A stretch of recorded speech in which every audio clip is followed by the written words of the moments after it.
"You're not broken," whispered the black single-dad janitor to a crying girl huddled in the corner of Phoenix Industries' 32nd floor conference room. But Destiny Phoenix couldn't hear the gentle words through her overwhelming despair about failing another reading comprehension test that had left her feeling fundamentally defective as a human being. At 13, Destiny possessed the sharp intelligence of someone who could solve complex mathematical equations in her head while remaining completely unable to decode written words that danced and rearranged themselves on every page she attempted to read. The dyslexia that made letters flip and blur had become, in her mind, evidence that she was broken in ways that no amount of expensive tutoring or therapeutic intervention could ever repair. Jasper Mitchell had discovered her during his routine evening cleaning of the executive floors, when what should have been an empty building after business hours revealed the sound of desperate sobbing that immediately triggered his dormant therapeutic instincts. At 38, he'd spent 3 years successfully suppressing the psychological training that had once defined his professional identity. But encountering a distressed child made it impossible to maintain the emotional distance he'd cultivated since leaving clinical practice. "Destiny," Jasper said softly, using her name because he'd observed enough parent-child interactions in the building's lobby to recognize the CEO's daughter. "Can you tell me what's making you feel so upset?" The approach was instinctive. The calm, non-judgmental tone he'd perfected during 8 years of child psychology practice before trauma had made therapeutic work impossible to continue without experiencing crippling panic attacks. "I'm stupid," Destiny said through tears, her voice carrying the defeated certainty of someone who had internalized years of academic struggle as personal failure. "I can't read like normal people. I can't write essays or understand books or do anything that requires words to make sense." Jasper felt the familiar mixture of professional competence and personal vulnerability that had once made him exceptional at helping children process difficult emotions, while simultaneously making him too emotionally invested in outcomes he couldn't control. "Destiny, what you're describing sounds like dyslexia, which is a difference in how your brain processes written language, not a measure of intelligence or personal worth." The reframe was automatic, a therapeutic technique for helping children separate learning differences from self-concept that he'd used hundreds of times before his career had ended in circumstances too painful to revisit without triggering symptoms that made normal functioning impossible. Luna Mitchell, Jasper's 10-year-old daughter, approached from the doorway where she'd been watching her father slip into the therapeutic mode she recognized but rarely witnessed anymore. At 10, Luna possessed an emotional intelligence that had developed through years of monitoring her father's psychological well-being and recognizing when his professional skills emerged, despite his attempts to suppress them. "Dad's right," Luna said, with the matter-of-fact wisdom that characterized children who'd grown up understanding neurodivergence through family experience. Different brains work differently, but different doesn't mean broken. Destiny looked up from her position on the floor, her tear-stained face showing the first flicker of hope she'd experienced during months of viewing her learning differences as evidence of fundamental inadequacy. "But I can't do what everyone else can do," Destiny protested. "I can't read books or write reports or understand instructions that seem obvious to other people." "Destiny," Jasper said, settling into the cross-legged position he'd once used for therapy sessions with children who needed adults to meet them at their physical level. "Can you do mathematical calculations that other people find difficult?" "Yes, but that's not important for school success." "Can you understand complex spatial relationships or solve puzzles that require three-dimensional thinking?" "Yes, but teachers don't grade that." "Can you remember detailed information when it's presented auditorily rather than through written text?" "Yes, but all the tests require reading and writing." Jasper nodded with the therapeutic validation he'd learned to provide when helping children recognize strengths that educational systems often failed to acknowledge or accommodate. Destiny, what you're describing is a brain that processes information differently than traditional educational methods assume, not a brain that's damaged or inadequate. From the hallway security monitor 3 floors above, Adrienne Phoenix watched this interaction with growing amazement, as a stranger demonstrated more understanding of her daughter's psychological needs in 5 minutes than teams of educational specialists had achieved during years of expensive intervention attempts. At 42, Adrienne had built Phoenix Industries into a billion-dollar enterprise through strategic thinking and relentless problem-solving. But she'd approached her daughter's dyslexia as another business challenge to be solved, rather than a neurological difference to be accommodated and celebrated. "The therapists my mum hires keep trying to fix my reading problems," Destiny continued, "but nothing works, and I just feel more broken every time I fail at their exercises." Destiny, what if the problem isn't that you need fixing, but that the approaches people are using don't match how your brain learns best? The question was both simple and revolutionary, suggesting that Destiny's struggle stemmed from educational mismatch rather than personal deficiency. "What do you mean?" "I mean that if you were a fish, you wouldn't need swimming lessons, but you might struggle with tree climbing classes. The issue wouldn't be that you're a defective animal, it would be that you're being taught skills that don't match your natural abilities." Luna giggled at the analogy, recognizing her father's gift for therapeutic metaphors that made complex psychological concepts accessible to children. "So I'm like a fish trying to climb trees?" Destiny asked, her voice carrying the first hint of curiosity rather than despair that she'd experienced during months of viewing her learning differences through the lens of failure. "You're like someone whose brain has amazing capabilities that don't happen to match the specific skills that traditional schools prioritize," Jasper corrected gently. "The limitation isn't in your brain, it's in educational systems that assume everyone learns the same way." Adrienne continued watching through the security feed, recognizing that this janitor was providing her daughter with psychological support that she'd been unable to access through conventional therapeutic channels. "But how do I succeed in school if my brain doesn't work the way schools expect?" Destiny asked, her question revealing both acceptance of her neurological differences and practical concern about navigating systems designed for neurotypical learners. "By developing strategies that work with your brain instead of against it," Jasper replied, "and by understanding that academic success doesn't require you to become neurotypical. It requires schools and teachers to accommodate neurodivergent learning styles." The conversation continued for 20 more minutes, with Jasper providing Destiny with reframes and coping strategies, while Luna offered peer perspective on managing learning differences without internalizing them as personal failures. As Destiny's tears transformed into engaged questions about accommodation strategies and self-advocacy techniques, Adrienne realized that she'd been witnessing therapeutic intervention that her daughter needed but hadn't been able to access through traditional professional channels. "Mr. Mitchell," Destiny said as the conversation concluded, using Jasper's name from the security badge she'd noticed, "are you a teacher or something? You understand this stuff differently than the adults my mom usually hires."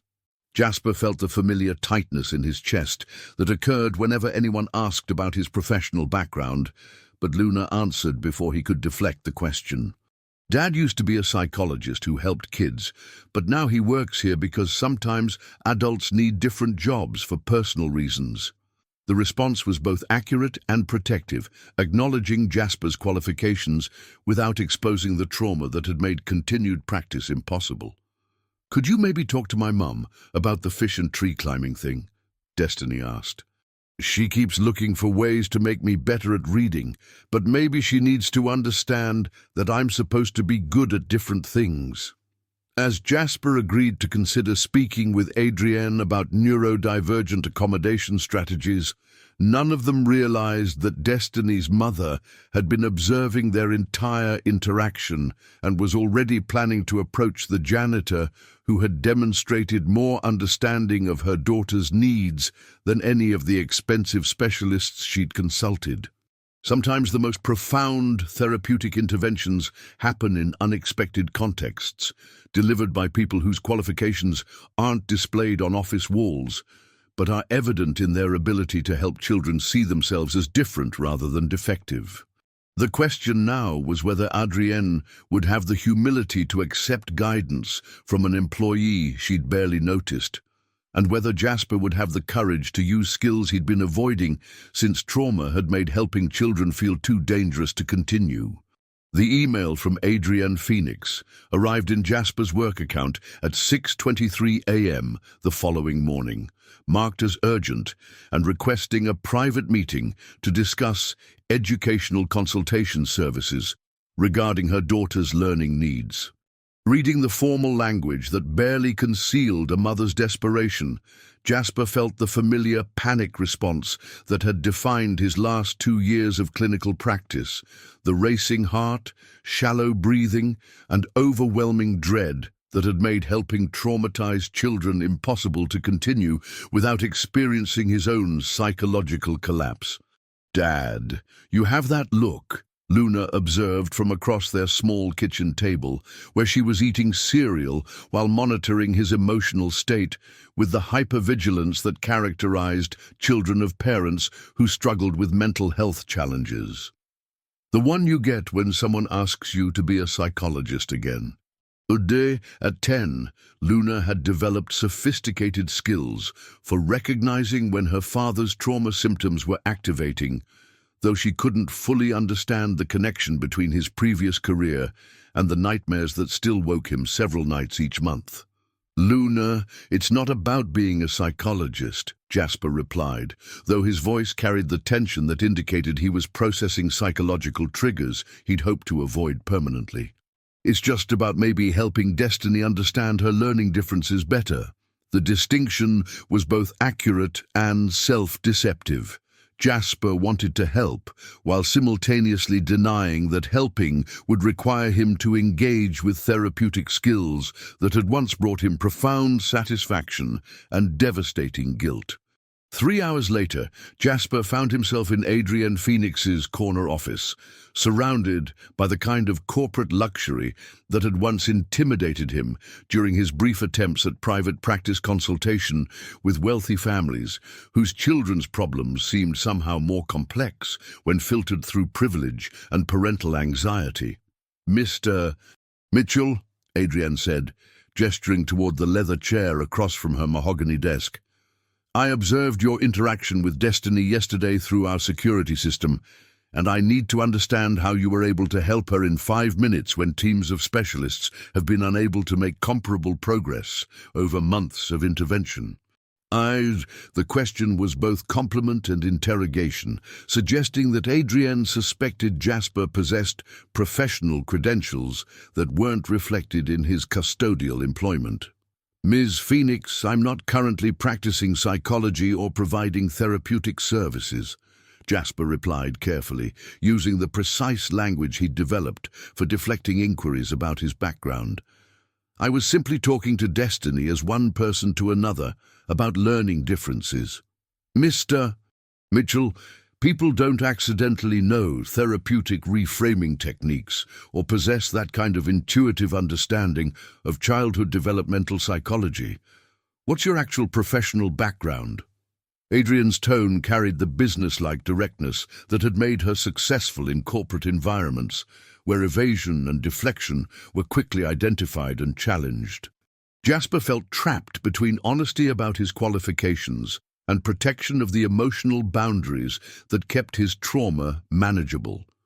Revealing his background would inevitably lead to requests for help that could trigger the psychological symptoms that had made him leave clinical practice.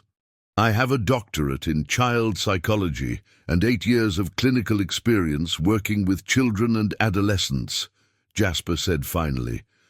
"But I'm not currently practicing due to personal circumstances that make therapeutic work inadvisable." What kind of personal circumstances? The question was intrusive but understandable. A mother desperate to help her child would naturally want to understand any limitations that might affect potential support. Ms. Phoenix, I developed severe burnout and trauma-related symptoms after losing a teenage patient to suicide, Jasper replied, his voice carrying the careful control he used when discussing circumstances too painful for detailed exploration. I left practice because I couldn't help other children without experiencing panic attacks and intrusive thoughts that made effective treatment impossible. Adrienne's expression shifted from business interrogation to human recognition of genuine suffering, understanding that she was speaking with someone whose professional competence had been compromised by the kind of traumatic experience that destroyed careers and lives. "I'm sorry that happened to you," Adrienne said, her tone softening with authentic empathy. "But Destiny needs exactly the kind of understanding you demonstrated yesterday, and I'm willing to compensate you appropriately for consultation that might help her develop better self-concept regarding her dyslexia." "Ms. Phoenix, I appreciate the offer, but working with children triggers psychological symptoms that I've spent 3 years learning to manage. Accepting your proposal could jeopardize my mental health and my ability to care for my own daughter." The refusal was both self-protective and heartbreaking. Jasper wanted to help Destiny, but understood that his trauma made therapeutic work genuinely dangerous for his psychological stability. "What if we structured the arrangement so that you're providing educational consultation rather than therapeutic intervention?" Adrienne suggested. "Would helping Destiny understand learning accommodations feel different than providing psychological treatment?" The distinction was tempting but artificial. Helping a child with self-concept issues related to learning differences would inevitably involve therapeutic techniques that could trigger Jasper's trauma responses. "Ms. Phoenix, the problem isn't the formal category of service. The problem is that I care too much about children's well-being to maintain the emotional distance that prevents over-investment in outcomes I can't control." "What do you mean?" "I mean that when I work with children, I become emotionally invested in their progress and happiness in ways that make their setbacks feel like my personal failures. When my teenage patient died by suicide, I experienced his death as evidence of my inadequacy as a therapist, and that guilt creates panic attacks whenever I try to help other children." Adrienne processed this information with the strategic thinking she brought to business challenges, recognizing that Jasper's emotional investment was both his greatest strength and his primary vulnerability. "Mr. Mitchell, what if we approach this differently? What if instead of asking you to help Destiny, I asked you to help me understand how to better support her learning differences?" The reframe was clever, positioning Jasper as consultant to Adrienne rather than therapist to Destiny, which might allow him to share expertise without direct responsibility for a child's emotional outcomes. "That's possibly something I could consider," Jasper replied, recognizing that parent education felt psychologically safer than direct child intervention. "And what if Luna could be involved in the process?" Destiny seemed to respond well to peer perspective yesterday, and Luna obviously has insights about learning differences that could benefit Destiny. The suggestion addressed Jasper's concern about emotional isolation during potential therapeutic work, while providing Luna with opportunities to develop her own understanding of neurodivergence and helping relationships. "Ms. Phoenix, I'd need very clear boundaries about my role and explicit understanding that I'm providing educational consultation rather than psychological treatment." "Absolutely. And I'd need you to be honest about any symptoms or concerns that arise so we can modify the arrangement if necessary." As they negotiated terms for limited consultation that would allow Jasper to help without fully returning to therapeutic practice, both adults understood that they were attempting to balance Destiny's needs with Jasper's psychological limitations. "There's something else you should understand," Jasper said as their meeting concluded. Helping Destiny accept her dyslexia might require you to change your approach to her learning differences as well. Parents often need to process their own feelings about having a neurodivergent child before they can effectively support accommodation and celebration rather than remediation. The observation was both professional insight and gentle challenge, suggesting that Adrienne's efforts to fix Destiny's dyslexia might be contributing to her daughter's self-concept problems. What do you mean? I mean that children internalize parental attitudes about their differences. If Destiny senses that you view her dyslexia as a problem to be solved rather than a neurological variation to be accommodated, she'll continue seeing herself as defective rather than different. The feedback was difficult but necessary, requiring Adrienne to examine whether her business-oriented approach to problem-solving was creating additional psychological burden for her daughter. As Jasper returned to his custodial duties and prepared to discuss the consultation arrangement with Luna, he felt both hope about helping Destiny and anxiety about re-engaging with psychological work that had once brought him profound satisfaction and devastating trauma. Some choices require accepting risk in service of helping others, but the wisdom lies in recognizing the difference between manageable risk and reckless exposure to circumstances that could destroy the foundation of stability that makes helping anyone possible. The question now was whether Jasper could maintain sufficient emotional boundaries to help Destiny without triggering the trauma responses that had made his previous career impossible to continue.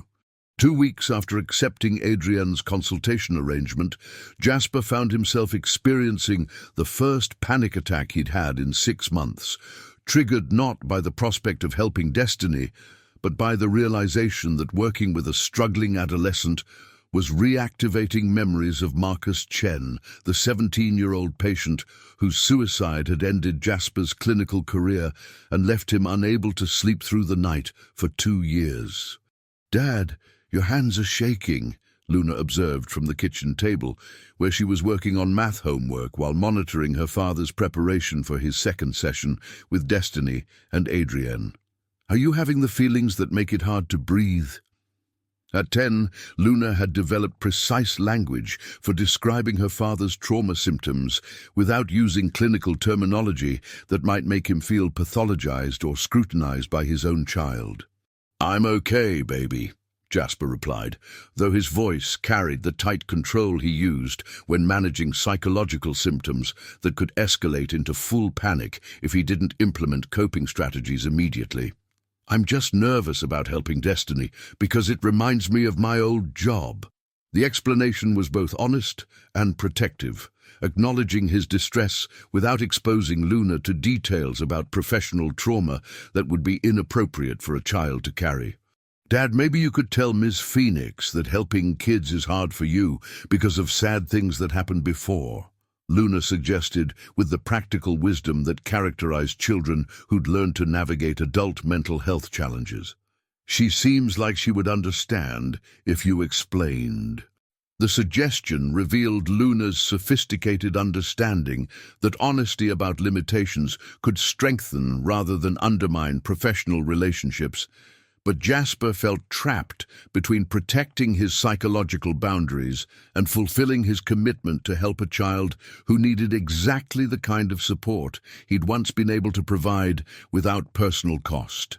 At 4 p.m. that afternoon, Jasper arrived at Adrienne's office to find Destiny sitting at the conference table with homework scattered around her, tears of frustration streaming down her face as she struggled with a reading comprehension assignment that had reduced her to the same despair he'd witnessed 2 weeks earlier. "I can't do this," Destiny said, looking up as Jasper entered the room. "I've been working on this stupid essay for 3 hours, and I still can't understand what the questions are asking, because the words keep moving around and nothing makes sense." The scene was devastatingly familiar. An intelligent adolescent reduced to self-hatred by educational demands that didn't accommodate neurological differences, exactly the kind of academic pressure that had contributed to Marcus Chen's depression and ultimate decision to end his life rather than continue struggling with expectations he couldn't meet. Jasper felt his chest tighten with the familiar cascade of physiological responses that preceded panic attacks. Rapid heartbeat, shallow breathing, sweating palms, and the overwhelming sense that he was inadequate to help anyone with psychological struggles when his own mental health remained fragile. "Mr. Mitchell," Adrienne said, noticing his distress. "Are you all right? You look like you might need to sit down." "I'm fine," Jasper replied automatically, though his symptoms were obvious to anyone who understood trauma responses. Let me see what Destiny's working on." The attempt to focus on Destiny's academic struggles rather than his own psychological symptoms was both professional discipline and avoidance behavior. Jasper could function therapeutically even while experiencing panic, but the emotional cost was significant. "Destiny, can you tell me what specifically is frustrating about this assignment?" Jasper asked, settling into the chair beside her while using breathing techniques to manage his anxiety. "The questions ask about character motivation and theme analysis, but I can't read the story fast enough to remember the details. And when I try to write answers, my thoughts get all jumbled and nothing comes out right." The academic struggle was classic dyslexia impact on complex reading comprehension, but hearing Destiny describe feeling jumbled and unable to organize her thoughts triggered vivid memories of Marcus Chen expressing similar frustrations about feeling broken and stupid despite his obvious intelligence. "Destiny, what if we approach this assignment differently?" Jasper suggested, his voice carrying slight tremor that indicated ongoing anxiety. "What if, instead of reading silently, you listened to an audio version while following along with the text?" "Audio books are for little kids," Destiny protested. "I'm 13 years old. I should be able to read normal books like everyone else." The resistance was both age-appropriate and psychologically concerning, revealing internalized shame about accommodation strategies that could actually support her learning. "Destiny, using tools that help your brain process information isn't childish. It's intelligent adaptation," Jasper replied, drawing on therapeutic techniques while fighting against intrusive thoughts about Marcus Chen's similar resistance to accepting help. Luna, who had been quietly observing from her corner chair, approached the table with the confidence that characterized children who'd learned to participate in adult problem-solving. "Destiny, my dad uses audiobooks when he's too anxious to focus on reading regular books," Luna said matter-of-factly. "It doesn't mean he's dumb or little. It means his brain works better when he hears information instead of just seeing it." The peer insight was both supportive and revealing. Luna had observed her father's accommodation strategies during periods when trauma symptoms interfered with his concentration, and she understood that adaptation indicated intelligence rather than inadequacy. "Your dad gets too anxious to read?" Destiny asked, looking at Jasper with new curiosity about adult struggles she'd never considered. "Sometimes," Jasper replied carefully, recognizing an opportunity to model acceptance of personal limitations while maintaining appropriate boundaries about his trauma. Adult brains can have trouble focusing just like teenage brains can have trouble with certain types of processing. The parallel was both accurate and therapeutic, helping Destiny understand that learning struggles weren't indicative of personal failure or limited to children. For the next 40 minutes, Jasper worked with Destiny on developing accommodation strategies while managing his own psychological symptoms through breathing techniques and cognitive reframing. But when Destiny asked whether he thought she'd ever be able to read normally, his response triggered a full panic attack that he couldn't conceal or control. "I don't know," Jasper said, his voice breaking with the honesty that had always made him effective with adolescents, but vulnerable to over-identification with their struggles. "I don't know if any of us ever become normal, or if we just learn to work with the brains we have." The statement was both therapeutically sound and personally revealing, exposing Jasper's own ongoing struggle with accepting his post-trauma limitations rather than hoping for complete recovery. "Dad," Luna said quietly, moving to stand beside his chair as she recognized the onset of his panic symptoms, "maybe we should take a break and use the breathing exercises you taught me." Adrienne watched this interaction with growing understanding that Jasper's ability to help Destiny was inseparable from his own psychological vulnerability, and that supporting her daughter would require accommodating his trauma responses rather than expecting him to function without limitations. "Mr. Mitchell, would it help if we moved to a different room, or if you needed some time alone to manage what you're experiencing?" Adrienne asked, her tone carrying the respect that came from recognizing genuine professional competence combined with personal struggle. "I can continue," Jasper replied, though his breathing was rapid and shallow. "Destiny needs consistency, and I don't want her to think that adults abandon children when things get difficult." The commitment was both admirable and concerning, revealing Jasper's tendency to prioritize others' needs over his own psychological well-being in ways that had contributed to his previous burnout. "Mr. Mitchell," Destiny said, her voice carrying the mature concern of a 13-year-old who'd learned to read adult emotional distress, "I don't want you to feel bad because of trying to help me. Maybe helping people is hard for you the same way reading is hard for me." The observation was both perceptive and compassionate, demonstrating that Destiny was developing exactly the kind of empathetic understanding that effective therapy was designed to foster.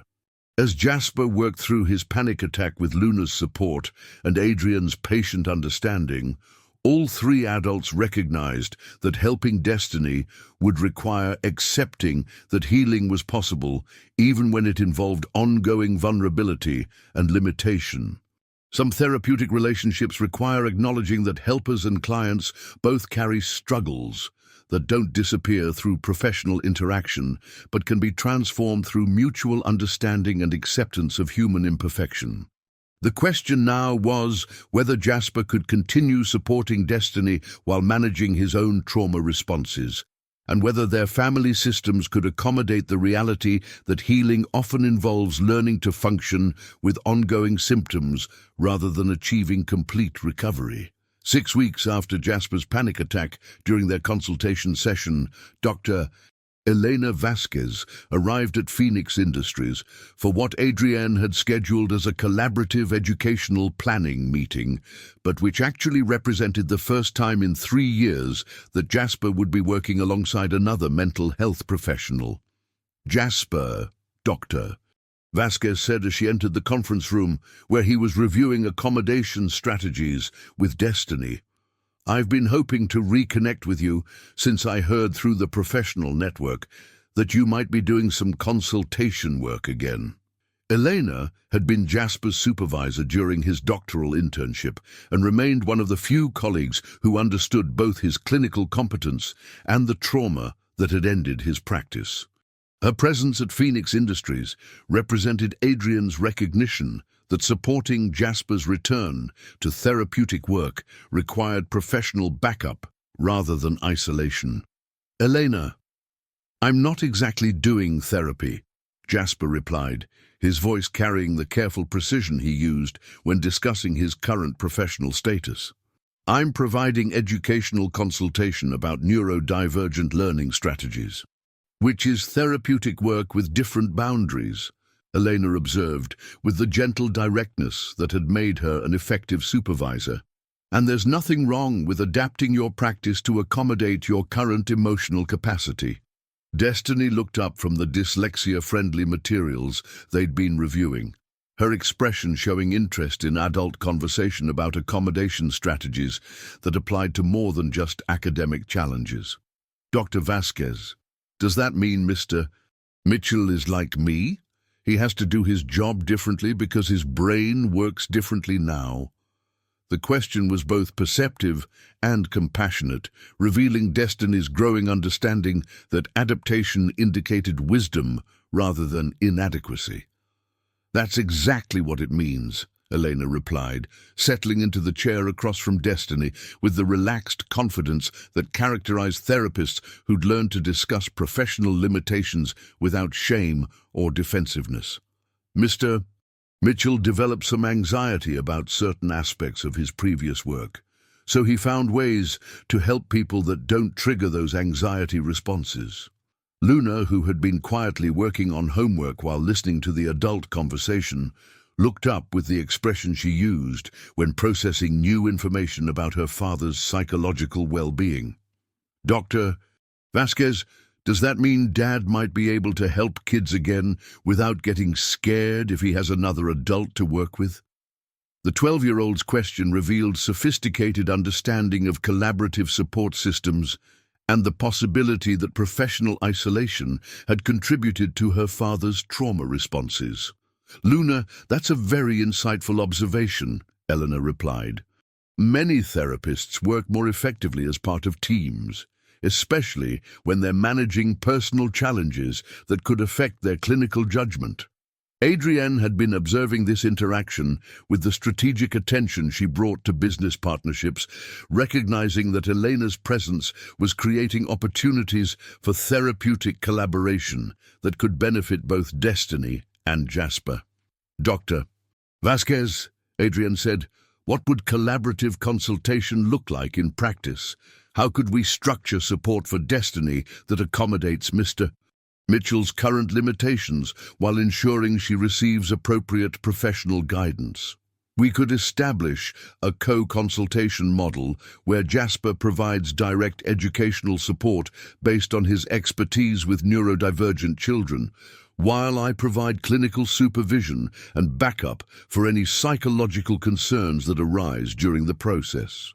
The arrangement was both practical and protective, allowing Jasper to use his skills while ensuring that Destiny's emotional well-being was monitored by someone without trauma-related limitations. "Would that help you feel safer about working with Destiny?" Luna asked her father, using the direct language that had developed through years of discussing mental health openly within their family. "It might," Jasper replied, though his voice carried the cautiousness that indicated ongoing anxiety about re-engaging with therapeutic work. "Having Elena available would mean I wouldn't have to worry about missing important psychological signs or making decisions that could harm Destiny."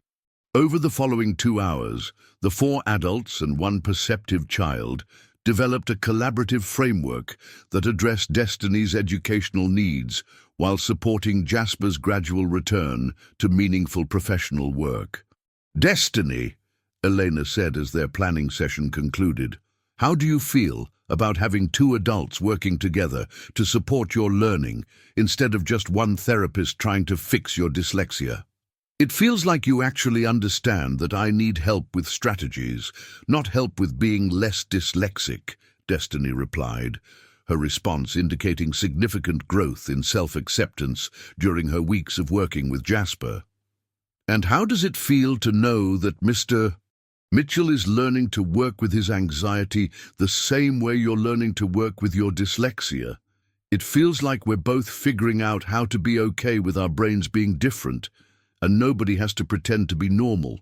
The insight was both therapeutic breakthrough and validation of the collaborative approach that honored rather than pathologized neurological differences. As their alliance solidified over the following weeks, Destiny began demonstrating academic confidence that had been impossible when she'd viewed her learning differences as personal failures. More significantly, she developed advocacy skills that enabled her to request appropriate accommodations rather than accepting inappropriate educational expectations. "Mom," Destiny said during one of their family dinners, "I think I want to transfer to a school that specializes in teaching kids with dyslexia instead of trying to make regular schoolwork for my brain." The request represented fundamental shift from attempting to conform to inappropriate systems towards seeking environments designed to support her neurological differences. Destiny, that's a significant decision, Adrienne replied, recognizing that supporting her daughter's educational needs might require abandoning her own preferences for prestigious traditional institutions. What kind of school are you thinking about? Dr. Vasquez knows about schools that teach reading and writing in ways that work for dyslexic brains. And Mr. Mitchell thinks I might be happier somewhere that celebrates different kinds of intelligence instead of just tolerating them. Meanwhile, Jasper was experiencing his own professional renaissance through collaborative work that allowed him to help children without bearing sole responsibility for their psychological outcomes. "Elena, I'm having fewer nightmares about Marcus," Jasper confided during one of their supervisory meetings. "Working with Destiny feels different because I know you're monitoring her emotional well-being, so I can focus on educational support without worrying that I'll miss warning signs of depression or suicidal ideation." Jasper, that's exactly how collaborative care is supposed to function. Your trauma makes you hypervigilant about certain risks, but it also makes you exceptionally sensitive to children's emotional needs. The combination of your intuitive skills with my clinical oversight creates better support than either of us could provide alone. Luna observed these changes in her father with the relief that characterized children whose parents were healing from trauma that had affected entire family systems. "Dad, you seem less scared about helping people now," Luna said during one of their evening walks. "Does that mean you might want to work with kids again?" "I think I might want to work with kids differently than I used to," Jasper replied. "Maybe in ways that don't make me feel like I'm responsible for fixing everything that's wrong in their lives." The distinction was both personally significant and professionally sound, reflecting Jasper's growing understanding that effective helping required sustainable boundaries rather than unlimited emotional investment. As Destiny flourished under collaborative support and Jasper rediscovered professional purpose through modified practice, Adrienne began questioning her own assumptions about success, control, and the difference between solving problems and supporting adaptation. "Mr. Mitchell," Adrienne said during one of their consultation meetings, "Destiny seems happier and more confident than she's been in years. But I'm struggling with accepting that she'll always have dyslexia instead of eventually overcoming it." "Ms. Phoenix, what if the goal isn't for Destiny to overcome dyslexia, but for her to thrive with dyslexia? What if success means developing strategies and finding environments that celebrate her neurological differences rather than treating them as obstacles to be eliminated?" The reframe was both therapeutic and practical, suggesting that Adrienne's business-oriented approach to problem-solving might require fundamental revision when applied to neurological differences that couldn't be fixed through effort or resources. Some alliances they were all learning required accepting that strength came through collaboration rather than individual competence, that healing involved working with limitations rather than eliminating them, and that the most effective support systems honored rather than attempted to change fundamental aspects of human neurodiversity. The question now was whether their collaborative success could withstand the inevitable challenges that would test their commitment to accommodation rather than remediation, support rather than cure, and acceptance rather than transformation of basic neurological differences. The crisis began at 2:17 a.m. on a Wednesday morning when Jasper woke screaming from a nightmare about Marcus Chen. But this time the 17-year-old boy in his dream had Destiny's face and was asking why no adult had been able to help him understand that his brain wasn't broken before he decided that death was preferable to continued academic failure. Luna found her father sitting on the kitchen floor in their small apartment, hyperventilating and unable to respond to her attempts at comfort, experiencing the kind of severe panic attack that had hospitalized him twice during his first year after leaving clinical practice. Dad, I'm going to call Dr. Vasquez, Luna said, with the calm competence that 12-year-old children develop when they become primary support systems for traumatized parents. You need help that I can't give you. The decision represented Luna's recognition that her father's psychological crisis had escalated beyond her ability to manage, despite 3 years of experience helping him navigate trauma symptoms. By 6 a.m., Elena had transported Jasper to Phoenix Industries for an emergency consultation that would determine whether his collaborative work with Destiny could continue without jeopardizing his mental health or her psychological well-being. "Jasper, what triggered this episode?" Elena asked as they sat in Adrienne's conference room, where Destiny was supposed to arrive for their regularly scheduled session in 2 hours. "I dreamed that Destiny asked me the same questions Marcus asked before he died," Jasper replied, his voice hoarse from hours of panic-induced hyperventilation. "She wanted to know why adults keep trying to fix kids instead of helping them understand that different doesn't mean defective." The content of the nightmare revealed Jasper's ongoing guilt about Marcus Chen's suicide and his terror that working with another struggling adolescent could result in similar tragedy. "Jasper, Destiny is not Marcus. Her struggles with dyslexia are fundamentally different from his clinical depression and suicidal ideation. But what if I miss signs that she's developing depression because I'm so focused on her learning differences that I don't recognize when academic pressure is affecting her mental health?" The fear was both understandable and professionally paralyzing, reflecting Jasper's hypervigilance about suicide risk that made therapeutic work feel impossibly dangerous.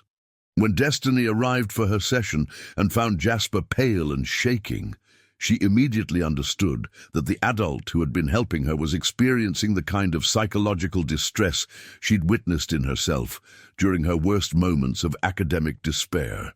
"Mr. Mitchell, are you okay?" Destiny asked, settling into the chair beside him with the careful attention that adolescents use when approaching distressed adults. "I'm scared that I'm not helping you the right way," Jasper replied, with the honesty that had always characterized his therapeutic relationships. "I'm scared that I might miss something important about how you're feeling." "What do you mean?" "I mean that I once worked with a teenager who killed himself, and I didn't recognize how depressed he was because I was focused on his academic problems instead of his emotional state." The confession was both inappropriate professional disclosure and necessary human honesty, revealing the trauma that made Jasper simultaneously gifted at understanding children's emotional needs and terrified of failing to protect them from psychological danger. "Mr. Mitchell, do you think I might hurt myself?" Destiny asked with the directness that characterized teenagers who had learned to discuss mental health openly. "I don't know. I don't trust myself to recognize the signs anymore." Destiny processed this information with the emotional intelligence that had developed through months of working with adults who treated her psychological needs with respect rather than condescension. "Mr. Mitchell, I think about dying sometimes when school gets really hard and I feel stupid," Destiny said quietly, "but I think about it like wishing I could disappear from embarrassment, not like wanting to actually be dead." The disclosure was both concerning and clarifying, revealing suicidal ideation that required clinical attention while distinguishing between passive death wishes and active suicidal planning. "Destiny, thank you for telling me that," Eleanor said, moving into clinical assessment mode. "Can you help us understand more about those thoughts?" For the next 30 minutes, Elena conducted a suicide risk assessment, while Jasper observed with the hypervigilance that characterized trauma survivors, witnessing scenarios that resembled their previous traumatic experiences. "Destiny, based on what you've shared, your thoughts about dying seem to be connected to academic shame rather than clinical depression," Elena concluded. "But we need to develop safety planning and coping strategies to help you manage those feelings when they arise." Adrienne arrived during this assessment, having been contacted by Elena about the psychological crisis that was affecting both Jasper and Destiny. "What's happening?" Adrienne asked, taking in the scene of her daughter discussing suicidal thoughts with two mental health professionals, while the man who had been helping her sat in obvious psychological distress. "Mum, Mr. Mitchell is worried that he can't help me safely because he's scared about a kid who died when he was a therapist before," Destiny explained with the matter-of-fact clarity that adolescents use when adults overcomplicate emotional situations. "And I told Dr. Vasquez that I sometimes think about dying when school makes me feel really stupid, but not in a way that means I want to actually hurt myself." The explanation was both accurate and therapeutic, demonstrating Destiny's growing ability to articulate emotional experiences with precision rather than confusion. "Ms. Phoenix," Elena said, "Destiny is experiencing some mild suicidal ideation that appears to be situational rather than indicative of clinical depression. But we need to address both her academic stress and Mr. Mitchell's trauma response to ensure continued safety for both of them." The assessment required balancing Destiny's genuine need for emotional support with Jasper's legitimate concerns about his capacity to provide that support without endangering his own mental health. "What does that mean for our consultation arrangement?" Adrienne asked. "It means we need to restructure our approach to include explicit mental health monitoring for Destiny and trauma support for Jasper," Eleanor replied. "The collaborative model we've been using needs to expand to include crisis intervention capabilities." Luna, who had been quietly observing from her corner chair, approached the group with the confidence that characterized children who'd learned to participate in adult mental health planning. "Dr. Vasquez, could you teach me and Destiny how to recognize when Dad is having trauma feelings so we can help him get support before he gets too scared to help anyone?" The suggestion was both mature and concerning, revealing Luna's ongoing parentification while proposing practical peer support that could benefit both children and the traumatized adult they cared about. "Luna, that's a thoughtful idea, but helping your father with his trauma responses shouldn't be your responsibility," Elena replied gently. "But I already help him," Luna protested. "I just want to help him better, so he doesn't have to be so scared about caring about people." The exchange revealed family dynamics that had developed through years of Luna serving as her father's primary emotional support system, patterns that needed to be addressed to prevent further parentification while honoring her genuine desire to help. As the crisis intervention session continued, all participants gradually recognized that effective support required acknowledging rather than eliminating the psychological vulnerabilities that made their relationships both meaningful and challenging. "Mr. Mitchell," Destiny said as they prepared to implement modified safety planning, "I don't want you to stop helping me because you're scared. But I also don't want you to help me if it makes you feel terrible. What would feel okay for both of us?" Jasper asked, his voice still shaky, but carrying genuine curiosity about solutions that could honor everyone's needs. "Maybe you could help me with learning stuff, and Dr. Vasquez could help me with feeling stuff, and we could all check with each other if anyone gets worried." The proposal was both practical and wise, suggesting clear role divisions that could allow Jasper to contribute his expertise while ensuring that Destiny's mental health was monitored by someone without trauma-related limitations. Some confrontations, they were all learning, required facing fears that couldn't be eliminated, but could be managed through collaborative support that honored rather than denied ongoing psychological vulnerabilities. The question now was whether their modified approach could provide effective support for everyone's emotional needs while maintaining the therapeutic progress that had been benefiting both Destiny and Jasper through their work together.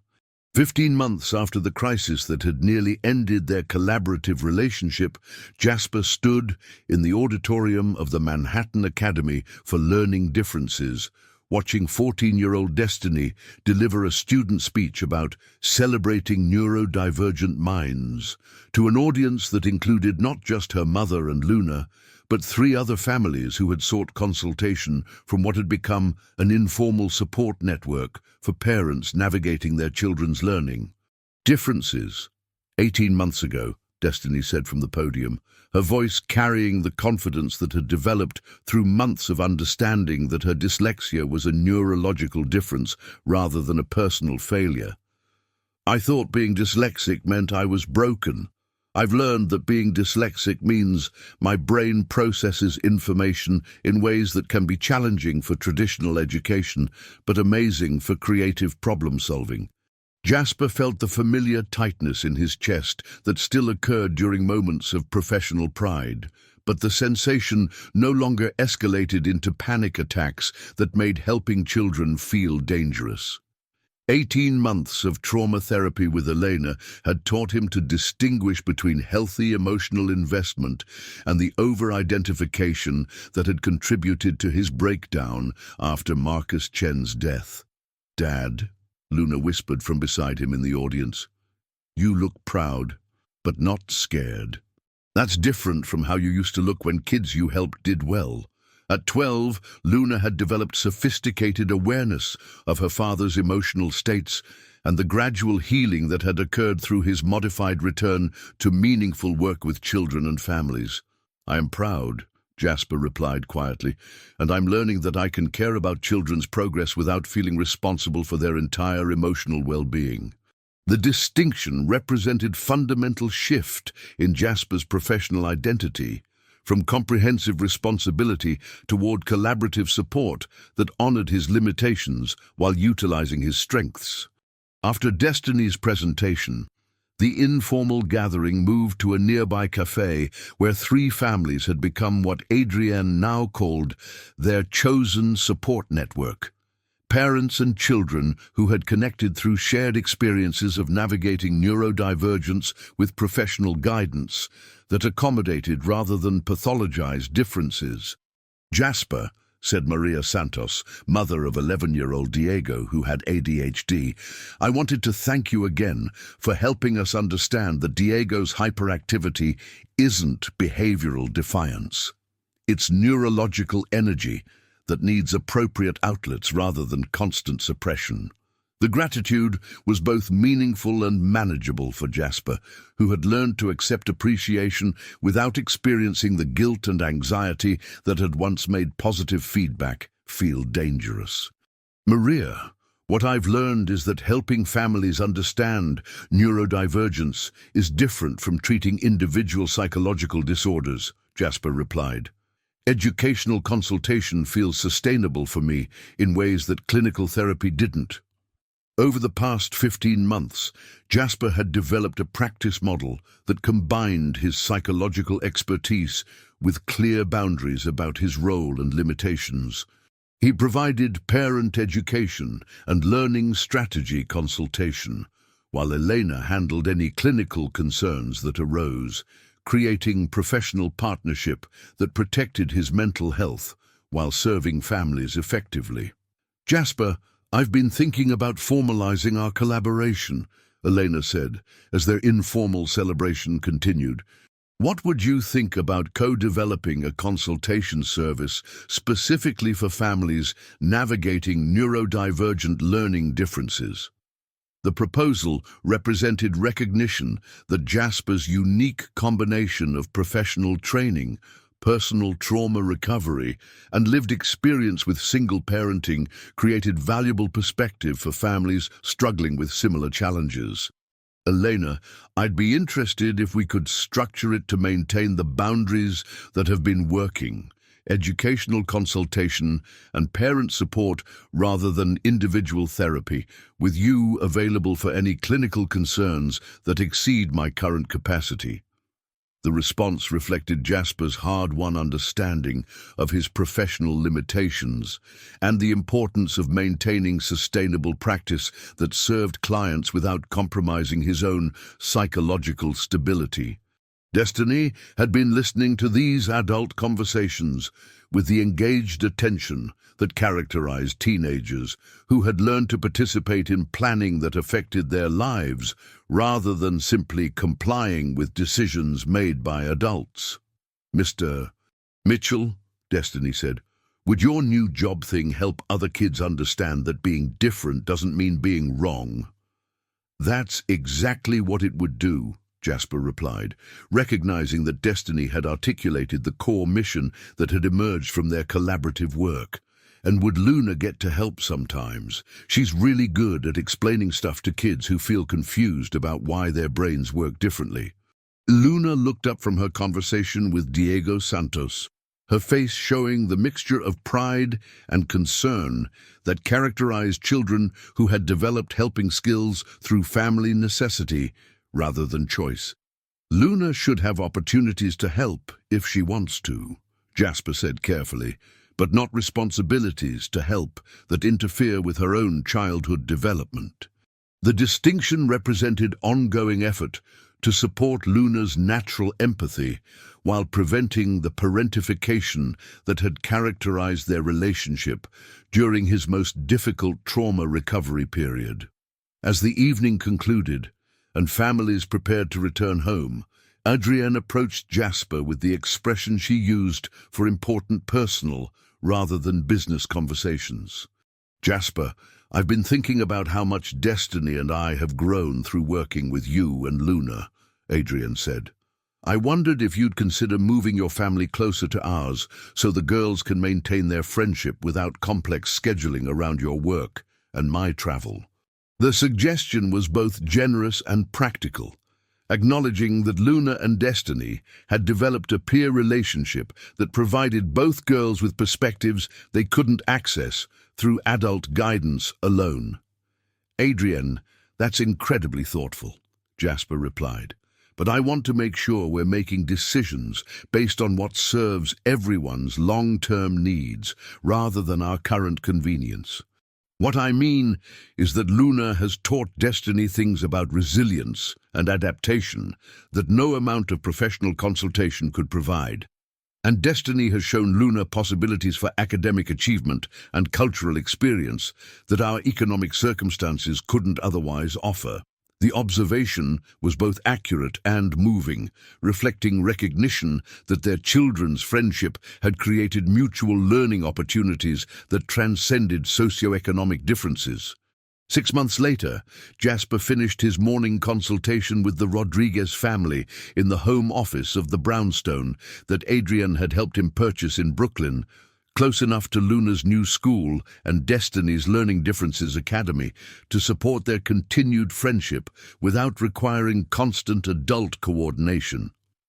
"Dad," Luna called from the kitchen where she was preparing lunch for herself and Destiny, who was spending the day working on a joint science project.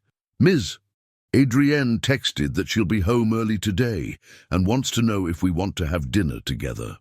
At 13, Luna had maintained her emotional sensitivity while developing age-appropriate boundaries around her father's professional work and mental health management.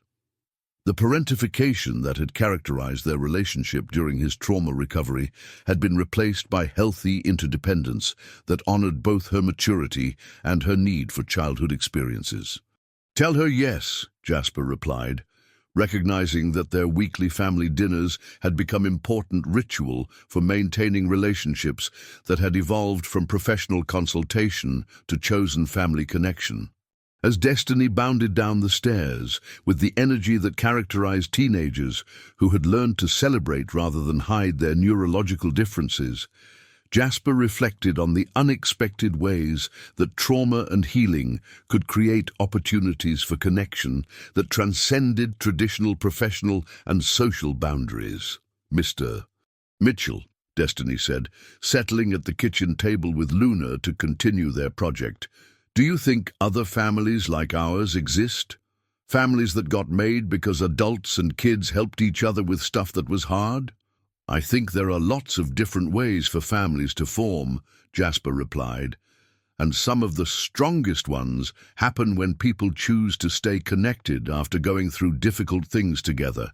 That evening, as Adrienne joined them for dinner, and conversation ranged from Destiny's academic achievements to Luna's social development to Jasper's professional satisfaction with consultation work that honored his limitations while utilizing his expertise. All four members of their chosen family understood that healing often involved creating new structures rather than returning to previous ones. They had built relationships based on mutual support during crisis, shared commitment to understanding rather than changing neurodivergent differences, and recognition that strength could come through acknowledging vulnerability rather than eliminating it. "Jasper," Adrienne said as their evening concluded, "I've been thinking about what you said once about trauma teaching people that they can survive difficult things. I think our families have learned that we can do more than survive. We can create something better than what we had before." Some families, they had discovered, were forged not through biology or legal arrangement, but through shared dedication to helping each other heal and grow in ways that honored rather than denied the challenges that had brought them together. The end.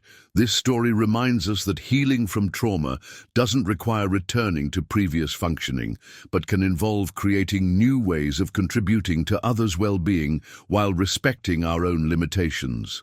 In a world that often demands complete recovery or complete dysfunction, Jasper and his chosen family show us that meaningful help can come through modified practice, collaborative support, and acceptance of ongoing vulnerability.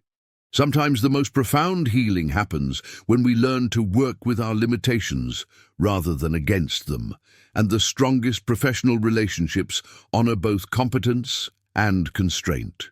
What limitations might you need to accept rather than overcome? How could your personal struggles become sources of understanding that help others navigate similar challenges?